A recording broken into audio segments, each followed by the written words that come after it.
Go. How's it going, everyone? Before here, welcome to Heliopolis Radio. Today, we've been fortunate to be joined by Alexandra Dotcheva. I hope I got that correct. Perfect. Thank Perfect. you. She is a certified nurse, author, investor, and strong health and wellness advocate. She's here to share a bit about herself, recommendations for how we can better tailor make our lives to be centered around health, specifically healthy living, healthy eating, and also mental health, obviously. And so, without further ado, I hand it over to you, Alexandra. Tell us about yourself. What is it that you love to do? Oh, thank you for having me, Mufaro. Such a pleasure to have this conversation. Oh, I love to do lots of things. I'm a nurse, obviously, for the last 14 years. I was previously a musician for 29 years professionally.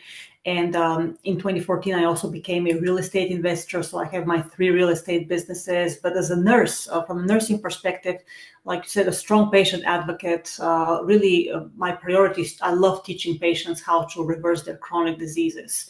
And those who listen do very well, and the majority who don't listen don't do so well. So this is in a nutshell. And then the holistic coaching business is another thing that I started in the last couple of years after I published the book because of demand. But I wear lots of hats, absolutely. I saw. I was like, you're definitely a jack of all trades. That's the phrase we use here. Hands in many baskets. And so I was Yes, gonna yeah. ask, if you don't mind me asking, you have a strong musical background, which I found quite interesting. I do love and appreciate art. I know it's not necessarily health related, but I do think music and art are a very strong part of our mental well-being. And so, you've obviously played in the orchestra at a high level. Have you always been a creative person at your core? And do you ever see yourself maybe transitioning back into art or music making or music performances at a later stage?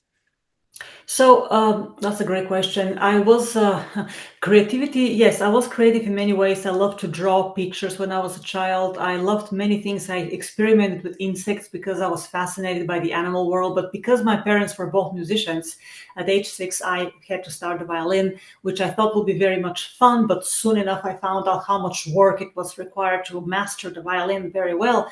And that really limited my perspective on every other area of life for the next 26 years of my life, basically, because I was completely dedicated to practicing. The practice expanded with age. By the eighth, ninth grade, I was already practicing 8 hours a day.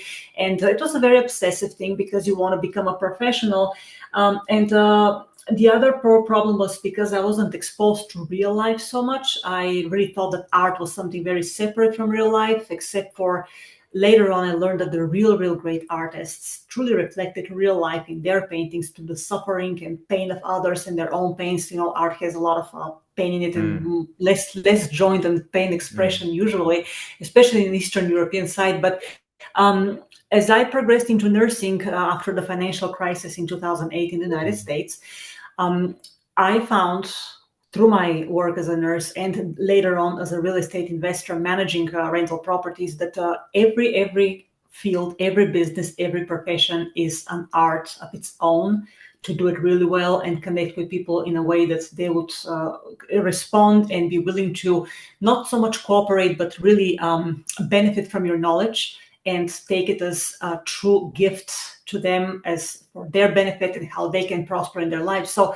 art is everywhere. It's not just in our understanding of what this is painting or playing an instrument or acting on stage. Anything can be turned into an art if you really want to do it very well in a special way to service the people where it's to whom it's directed to service.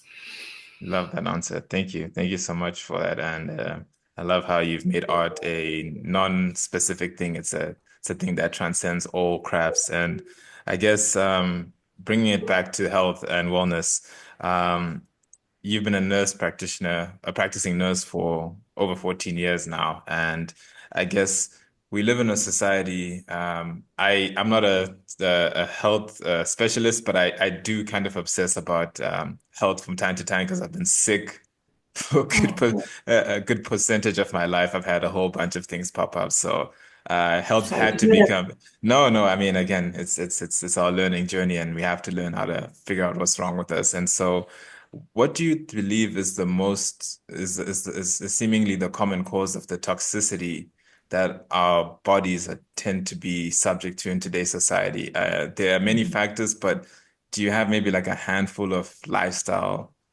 choices that we make on the regular, that most people make on the regular without even consciously being aware?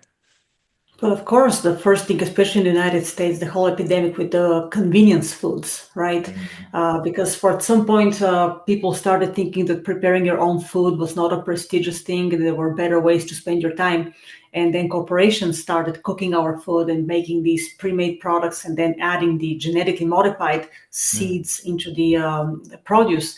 And it's very difficult to sue these companies and actually get it to mm, the public that all these products can cause cancers and chronic diseases and diabetes type 2. I mean, you have the richest country in the world, like the United States, with the most expensive healthcare in the world and the sickest population on top of that. So none of this makes sense if you really are a professional with integrity. And then you see not only the very sick patients, but my first cultural shock as a student nurse in 2009, 2010 was that seeing all these healthcare professionals, doctors and nurses walking around with carrying all sorts of chronic diseases in their own bodies, not being in control of their own health and taking tons of medications, yet teaching the patients how to live healthy and avoid disease. And it made absolutely no sense. Okay. So the toxicity is not just in the food, obviously the air, the water we drink. I mean, depending on the area, water can be more or less contaminated. So with the water in Arizona, for example, they put horrible substances in it and mm, chemicals, and it has tons of calcium. I mean, your pipes and your faucets, everything gets white after several months of use. So we installed not only a whole house filtration system, but also a mm, reverse osmosis filter in the kitchen itself, just mm, for drinking and cooking, because they give on the filters like a 5 6 months guarantee, and then you have to change it. But we notice that they have to be changed more often because of how horrible the water is. And then going back to your question about how people get so sick, well, then imagine all these people with the convenience foods not wanting to cook in their houses. They go to restaurants and eat out, and it's not just the fast food, but also the regular restaurant food. Inferior ingredients, they're not organically grown, and the restaurants use tap water, that same contaminated water. And if you're somebody who hates cooking, or your mother never taught you how to cook when you were a mm, child, you will predominantly eat restaurant food. And this is extremely poor quality nutrition. I wouldn't call it nutrition at all.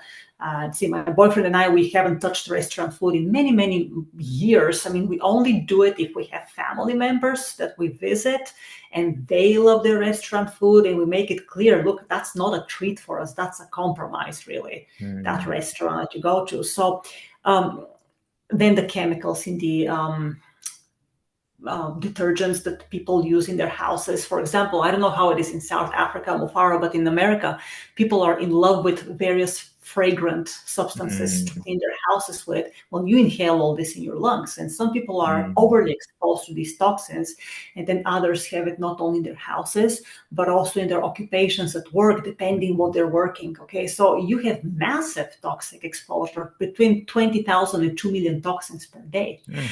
So yeah, you have to be aware Wow. of that to realize how important it is to do Wow. daily liver detox, for example, which is Wow. not something that most American households do. That I can assure you. Wow. Wow. No, I strongly agree with you and understand where you're coming from.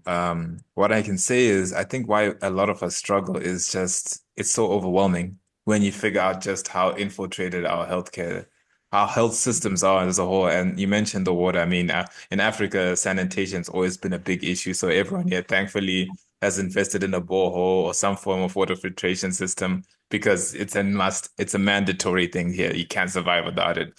Whereas I'm Yeah. shocked to hear that in Arizona, the water quality is so bad, given the infrastructure that you have and everything. But Um, the government, the government of Arizona didn't tell us that. You know who I learned this from? The plumbers I work with that fix my rental properties. They told me that the water is horrific. The plumbers, the people who deal with it every day, and they're not government, whereas the government is supposed to tell people, listen, that we have mm, polluted your water so much with chemicals that you really need to filtrate it. mm. They don't do that. Terrible, terrible. No, well, they've re the new, what's it called, administration. I'm not a political person, but I do know that Robert Is it Robert F. Kennedy, the new guy who's been put into, he'll be able, because as you mentioned, the big corporates like USADA, Monsanto, they have so much money, it's impossible. Yes. It's impossible to hold them accountable for a lot of their sinful actions. But besides the point, I guess I was going to ask you, have you adopted a specific dietary regimen that you have found to help your body in terms of mitigating illness, mental clarity, and just feeling overall much, much better to deal with the daily stresses of life? Absolutely, yes. Actually, on December 15th, it will be 7 years since we became completely whole food organic vegan. We ditched Wow. all the animal products from our diet. So while I was a half vegetarian for 17 years before I became vegan. Okay, so in 2000, I stopped eating meat and poultry. So, but I was still eating the eggs, cheese, milk, Uh, seafood. I was eating also until I learned that these products are also highly contaminated. Okay, now mm, granted, fish because we have the hormones, the foreign hormones in the milk products that come from these animals and the toxins with the drugs that the industry feeds the animals, then they go into your body and suppress your immune system. Tons of inflammation. But with the seafood, it was hard because we learned about the ocean contaminations on both sides of the continent, like the Atlantic Ocean and Pacific, are both full of mercury and plastic. yeah, And terrible, the big fish terrible. that people eat, that fish feeds with the smaller animals underneath on the food chain that start Mm, from the bottom of the ocean where the real contamination is. So by mm, the time the big fish is well fed to be caught wildly, and distributed to the mm, market, it's already full of these toxins. And then in the Pacific Ocean, after the Fukushima plant disaster, there is also mm, radiation.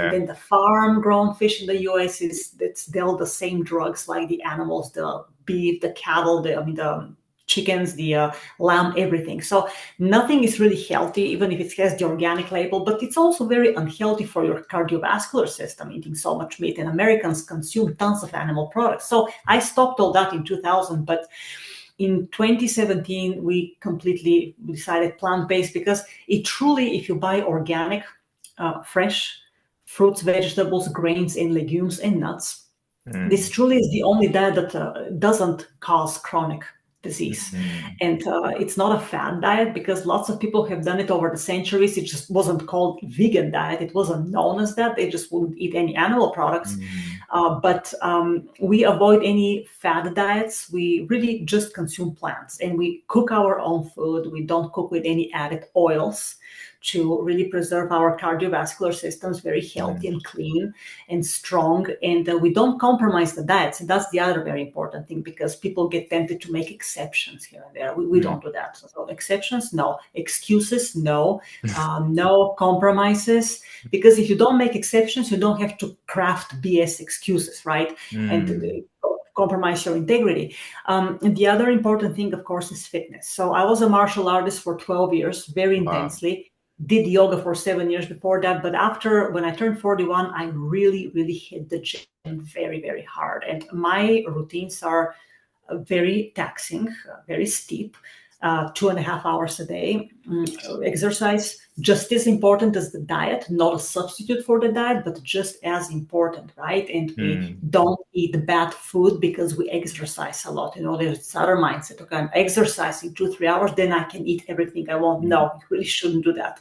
You mm, eat very clean, and then you exercise. And finally, the detox aspect. We detox every day to even though our food is organic, it says we buy from a good producer. However, again, mm, we know that the detox, the other chemicals that come with the environment is also important. So we do that also in addition to the diet and exercise. wow. And that is Your an every lifelong endeavor. It's not a temporary thing. It's for the rest of our lives. your level of discipline is really, really it's actually quite scary and admirable. I'm a vegetarian myself. In actual fact, I would say I'm almost about 90% plant-based for the most part. Really. Trying to shift into growing my own food, very difficult, very taxing, obviously, and also It's tough. practicality is it's tough. It's tough. Learn But the habits of the soil. That's very tough. That's true. 100%. So Admirable. Good for you. Good for you. no, no, no, no.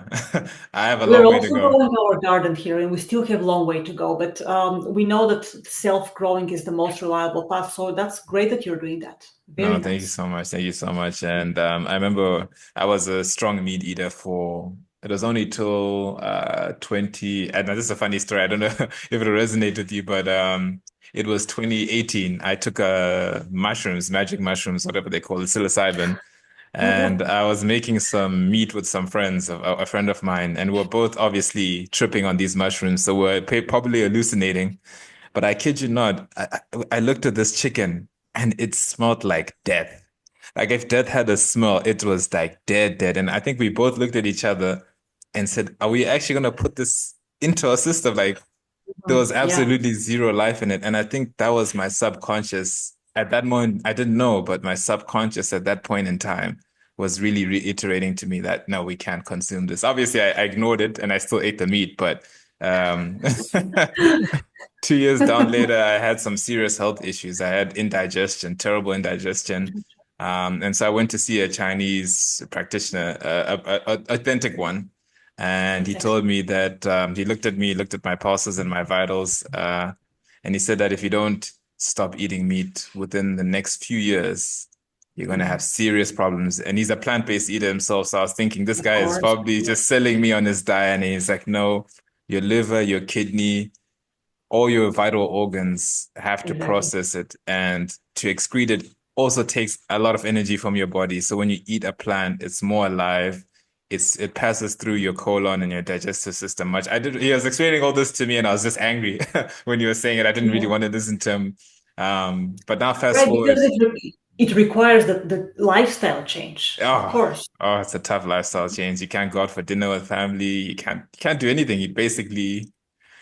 You live as nature intended, but then you fall out of societal convenience, if that makes sense. Yeah, but you also learn how to prioritize your relationships very well because you very quickly learn who really wants to see you and who wants to actually have a large meal with the company. Mm, Okay, so your relationships clean just as nicely as your diet when you adopt this mm, diet. I've never regretted starting it because truthfully, we lost quite a few friends, but we mm. really don't miss these people. So we're like, oh, okay, so that frees time for each other and to actually take care of ourselves because socialization, just for the sake of it, is very nonsensical after a certain age. So don't regret that some people are rejecting you because of your diet because you're doing the best for you and they're not going to pay the cost for your medical bills if anything If happens to anything you. happens, And exactly. addressing that funny moment, and you say with the magic mushrooms and the smell of death, Mm, I've never consumed magic mushrooms, nor has my boyfriend. But before mm, we became vegan, he used mm, to sometimes bake himself a chicken or a turkey in the oven, and mm, by the second day, it did smell like death. And I'm like, that smells horrible. And we preserve it in the fridge. You know, we know how to preserve food. He says, mm. well, yes, but it's still tasty. And eventually, we stopped all this stuff and told him, But let's go plant-based because he developed some chronic issues that mm, were going to be very bad. And I said, let's cut this. And 4 months later, he was completely healthy on the wow. plant-based. No, thank you for sharing this. And then again, I just reiterating, I really admire your level of discipline and in all the facets of your life and the way you're applying it. And I guess, But it's not hard because once you do it for 3 or 4 months, it becomes part of your identity and mm, you become proud of the fact that you have done it for so long and you refuse to fall back on old habits. And it's a matter of integrity and pride of ownership of your decisions. It's mm, not hard. It's just hard for several months, let's say. But mm. if you're determined to do it from the beginning, the first enthusiasm wave keeps you for the 3 or 4 months. And then you say, oh, I've done it for 4 months. Why stop now? And that's it, the end of story. And I was going to ask for those listening in terms of people who probably want to make that transition, but they lack the mental strength to do it. What type of mental structures did you develop in your mind in order to keep you accountable and dedicated? What type of dialogue did you have with yourself? Not just in terms of your dietary change, but you mentioned that, well, I was reading through doing a bit of research, you mentioned that developing self-confidence was quite a significant battle for you earlier on. Mhm. So I'm just wondering, what type of mental framework have you developed in order to help you achieve the things that you've achieved and to stay consistent and still stay dedicated to improving upon yourself? I'm a very stubborn person. And once I'm very determined to prove to myself that I can do something when everybody else tells me it's very hard to do. So when people tell that the vegan diet is very difficult, I'll say, I'm going to prove it's not. So I did it. That's not a problem at all. Because I have the advantage of medical knowledge because I know anatomy and pathophysiology well Mm, enough to understand what the bad food does to my body systems, mm, and I want to eliminate that. And especially when I've been exposed to the healthcare system as a professional, and I know the healthcare bills that comes with some hospital stays. Like, for example, I can give to your listeners. I had a lady, very pleasant patient. She was paid by the Medicare insurance, which is the government provided insurance. Thank goodness, because she was in hospital for like several weeks, then in rehab. So she was pretty sick. So the whole period of between the hospital and rehab combined was about 80 days that she was gone from her home. Then she came back home, and then I was the home care nurse who went into the house to continue with some strengthening with physical therapy and nursing and occupational therapy in the house. But she received a bill that included just the hospital and the rehab for 80 days. The bill was $486,000 that Medicare paid for. wow. And she said, if I didn't have Medicare, I would probably shoot myself. And that was for 80 Wow. days stay in the hospital, where, mind you, they feed people horrible food, absolutely horrible food. It has Wow. nothing to do with healthy food. And Wow. so knowing that, Wow. in most of the healthcare professionals that don't take care of themselves, how can you possibly not be completely healthy and in optimal control of your health when you know what the healthcare system is like and what will Mm, happen to you if you become a victim of the system as a sick patient? wow. So the mindset is really knowledge about the financial implications, the health implications on the body, which I Mm, absolutely don't want. And then I have a father who I, my father passed away five I'm years sorry ago, about but that. yeah, well, thank you. But he Condolences. did everything possible to kill himself with his health because he wouldn't follow a healthy diet. He smoked a lot. I mean, he started Mm, smoking when he was 13, something like that. mm, Um, and he was religious about taking his medications, but those were maintenance means. It was not mm, really health. And I really didn't want to end up that way. So if you learn from the mistakes of your loved ones, when you see what can happen to your closest person that you mm, so much love, like a father, you don't want to follow in that footstep. And especially if you have children, what example are you going to give to your children when they're growing up? Because they mm, look up to you, and that's another big responsibility for people, right? But in my case, see, when I adopted the vegan diet and then the detox, I was just thrilled with the health benefits. mm, Thrilled with the health benefits, and then people started saying, "Oh, this is impossible. This is crazy." And I'm like, "Oh, really? Watch me!" And that was just the final thing. Because if people doubt me, I'll do it. I'll do it 100%, and I'll do it till I die. But that's my mindset that I have created through the years. Okay, and it's a mm, very helpful mindset because you learn to think on your own. You're not mm, influenced by everybody and their mother who has no clue. And like you mm, said, well, like we couldn't socialize because of the diet and all that. mm, That's okay though. mm, That's okay because you don't need to socialize and please everybody. mm. Wow. Thank you for sharing that. And again, condolences to for your loss. I truly, We all truly lose that. parents, so I Yes, mean, no. it's part of life. Part of life, I Thank you. understood. I guess this is a bit unrelated. Well, it's not, it is related, but maybe a bit distant from the health aspect. But your book, um, what inspired you to write it, and what are the core principles that you'd like readers to draw from it? People started asking questions. First, there were people that knew me very well over the years when they saw how I changed careers and how I became an investor. Said, "You are very, very unwilling to change anything in your life and adopt any, new things. How come this all happened with you?" Started asking these questions, and then somebody suggested that I write a book that to help people overcome their own fears, like the way I overcame mine over the because I did have very poor self-esteem for more than 2 decades, of which a lot of was self-inflicted, but not all of it. So the book came, I published it in 2021, the end of 2021, in the midst of the COVID pandemic and everything. It is about the holistic approach to self-confidence, and it includes the five most important aspects of life: health, spirituality, career, finances, and relationships. So it's a same basic principle that works throughout these five aspects of life that I have applied in my experience, and it works with each and every one of them if you apply it really consistently and with the discipline, like you said. It's a practical guide, so it's about 400-page long book, which is a practical guide on how to optimize your health, how to make the right career choices, not the easy career choices, then how to build wealth through investing in tangible assets and expand your wealth uh, progressively over the years, and have choices to work or not to work.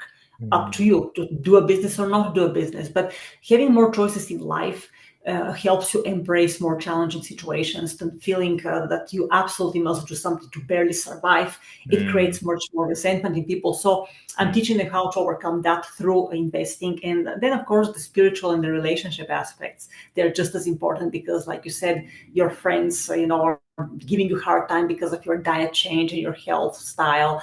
And that's how you determine who has a place in your life and who doesn't so much have a place in your life as you change and progress as a human being.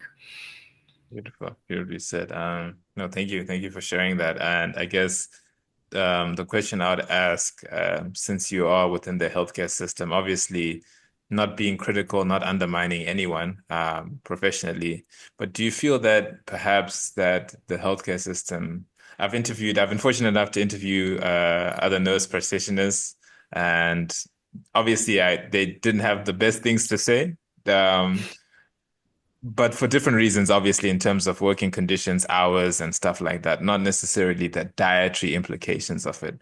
Do you feel that the Mm. healthcare system needs to really reinvest a good amount of money into providing inpatients with the right knowledge, not just sending them straight through to a prescription, to a treatment, to an operation, but incorporate more holistic aspects without being critical? Because I know the way holistic medicine is seen, it's seen as non-tested, there's Right. not enough scientific blah, blah, blah, the whole spiel about it. So I know. Yes. Yes.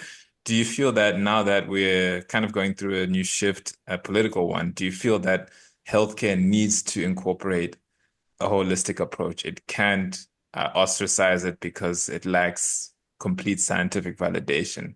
And do you feel that it currently it's doing enough justice to the health of American people by promoting and selling products which obviously have ingredients and manufacturing, I guess what's the word, production aspects which aren't really good, which destroy the quality of the food, which denurture it, which, like you mentioned, it could be from GMO seeds or to the pesticides that they spray on the vegetables or to the storage. Do you feel like it's a loaded question, but I guess you're in a place and you are part of the healthcare system, so you have a greater understanding than most of us on the outside would. So you'd have probably much more of a valid opinion in terms of what should and possibly can change within the healthcare system to make it better for everyone and less expensive too. Yeah, well, first of all, you have to get the conflict of interest out of the healthcare system and out of the food industry, because the government is completely in bed with these manufacturers because they're getting money kickbacks out of it. Mm, And this is, I don't know how far RFK will be able to go with it. Like he very rightly said, he basically has a PhD in corporate corruption because mm, he has sued tons of very corrupted companies. But it's very hard for even Americans to grasp as to how deeply the corruption in the scientific world has gone, along with the medical world, that type of science, medication science. And of course, uh, early in the 20th century, Andrew Carnegie and Rockefeller did everything possible to ostracize the alternative medicine practices because they wanted to promote the pharmaceutical industry. They saw great investing and money making potential because both of them were phenomenal businessmen, and mm, they decided to treat the medical system, the healthcare, as a business, which mm, was it's a very inhumane approach. I mean, it's nice to develop technology, but when you're developing this high-end technology and testing opportunities and techniques and imaging, everything in the healthcare system in America is geared towards symptom management. mm, I think it's indispensable when it comes to acute problems such as horrible accidents, mm, heart attacks. But again, the heart attacks can be very much prevented with proper dieting and mm, exercising and detox. So a lot of the things they're treating are preventable to begin with. and they're not trying to make it preventable hard enough. So yes, and they also, the funny part is they say many of these institutions, they claim that they have holistic approaches, but they're still pushing mostly pharmaceuticals, and they're not Mm, really holistic. They're not as willing to try herbal remedies or learn the actual nutritious properties of many foods. Have anti-inflammatory properties, then some of them high immune boosting properties. Then there are natural chemicals in several vegetables and groups of vegetables that target cancer cells specifically, and they destroy them in the body. mm, But a doctor cannot legally tell you this in America because they can lose their license. Okay, mm. so the Yeah, I healthcare see. system See. has a lot to do to reinvent himself. I am very skeptical that this is ever going to happen. And as people have started to become more cautious and self-aware of these things and willing to do more research on their own. Mm, Now the system is seeing that there is more increased demand for better explanation of their practices and more accountability, but it's a very slow process. And I just think it's really up to you and I and mm, everybody else to just fend for themselves and first of all stay away from the healthcare system as far as possible by sustaining ourselves very healthy to the absolute best of our ability. And that's mm, where discipline is so important because for the system and government to change is going to be way past our lifetime. mm. Wow. No, thank you. Thank you for sharing that, and thank you for the honesty in terms of what we need to do. I agree with you. I think we're in a time of not a crisis, but an emerging crisis of some sort. We know that, firstly, as you mentioned, the economic implications of healthcare. We're in a bit of a recession, so I don't think any odd person can afford a $400,000 medical bill. It should never cost that much to begin with. Yeah, It true. should never cost that much to begin with. And when you asked about the question of cheaper food, yeah, the organic food should not cost more because the other food is poison. The poison food shouldn't exist to begin with. Mm, And then on the organic food should be produced because when my grandparents, your grandparents were growing up, there was no organic, non-organic food. Everything was good quality food that these people were mm. raising in their own farms. There was no question about that. No, my gran can outwork most men, and I hate it, but she can outwork most men today. She has moderate arthritis. I Absolutely. investigated her diet. No rice, not commercialized products, just traditional ancient grains that aren't really grown anymore because of convenience. Very minimal meat because meat was more of a survival item, and you only got it when you got it, and when you didn't, you went on without it. And she's still alive today, and she's relatively strong, very few mental issues, even though she's had a great deal of trauma. And it That's just right. shows. And then you Yeah. look at our generation, we have all the material comforts, but we're the most sick, we're the most mentally unstable. So obviously there's something very wrong with our lifestyle. And I think what you've shared in this interview indicates exactly what we need to change. And it's probably going to be a very long time because incorporating a holistic diet is, as you mentioned, it takes a toll on your discipline. It takes a toll on just your way, how you want to conduct your life. And so I'm hoping that people listening in the podcast, hearing how you've just developed the right mindset to tackle the issue, I hope maybe people will adopt that, and that'll help more people eventually lean towards adopting this lifestyle full time. And again, it's not about Hopefully. the necessarily no longer eating meat or whatever. It's just if you're going to do something, try get it at the highest quality with the minimal amount of detriment to your health. So I just like to I guess last few questions is how can people reach out to you? Do you have any programs or workshops that you're on? Obviously, you have full-time activities that you've dedicated yourself to. But do you do anything outside of that in terms of working with people one-on-one, maybe having an online call? I'm based in South Africa, so not everyone can access you physically, but virtually perhaps if someone wants to. Absolutely.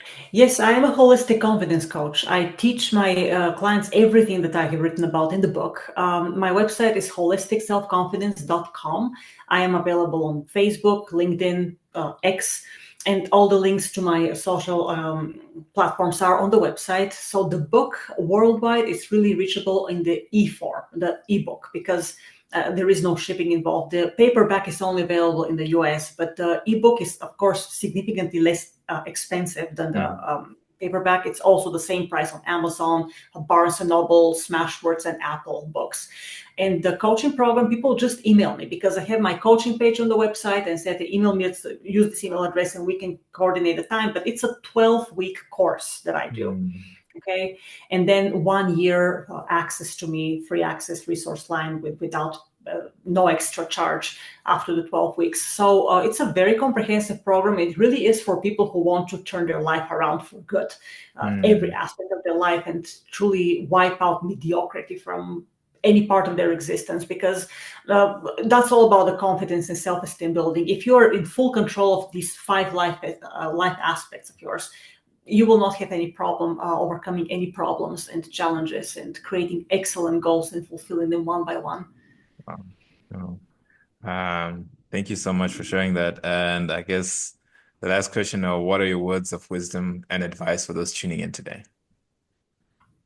Well, just start today. Start today. Don't waste any time, because even if you're young and you think you have time, actually you don't. And you might end up like me at age 32. And that was 15 years ago, 16 years ago. And I realized, oh my gosh, I'm nowhere in my life with all my music experience. I was 32. I felt like I had really wasted my life on something that I wasn't meant to be. So if you ever have any doubts in your ability to pursue what you're pursuing right now and you're afraid of change, don't be afraid of change. Don't be afraid to fail. Don't be afraid to experiment, to explore yourself, because if first and foremost, you need to learn yourself best than anybody else knows you, to understand your real needs and aspirations. And then you will be surprised at how capable you are to do things that you never thought possible. And it's a really rewarding experience throughout the next 10 or 15 years or 20 years.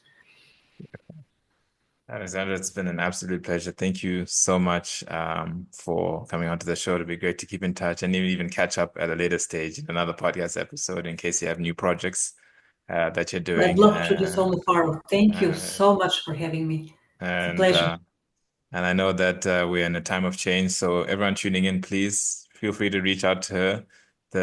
You don't have to suffer. There's people who have already No, walked the path that know all the loopholes and the hurdles, and so I'm sure there's someone there that you'll touch and someone that will definitely benefit from your knowledge and wisdom. So thank you so much, Alexandra.